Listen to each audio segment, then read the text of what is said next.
If you're a therapist, you may have met patients like me. People who tend to intellectualize everything, who invoke Freud and Jung and Lacan and Klein and Adler to explain away the morbid workings of their own mind. People who would rather discuss the newest research paper on psychology than talk about what's really eating them up from inside. We have impeccable language. We are well read. We are curious. We talk like advocates and lived experience experts. We have trained ourselves to speak a lot of great words, just not the words that will actually help us nail down the monster that is squatting inside our chest, making living difficult.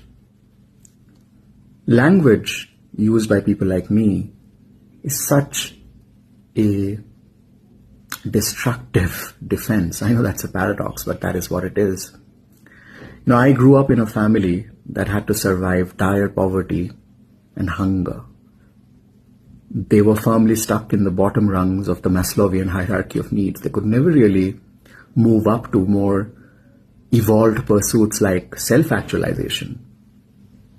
I did not inherit an intellectual legacy, and as I grew older, and as my roots enabled me to fly toward the sky, soar higher, even as I was grateful for the sacrifices and the gifts that they bestowed on me, I also developed this repulsion towards my lack of intellectual inheritance. People like me, we often want to prove that we have fallen far from the tree, that we are different. We are connected to our roots, but also not connected. When I was younger, I didn't have the moral courage to admit this, but we want to prove that we are better than where we came from, even though we love where we came from and we are grateful to everything that we have received from that source. The easiest way for us to prove that we are different and better is by hiding behind sophisticated language.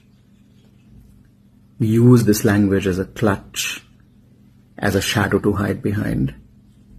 And soon what starts as unconscious, involuntary posturing overtakes our entire being, and we forget to use the right words, the relevant words, the words that really need to feature in the therapeutic space.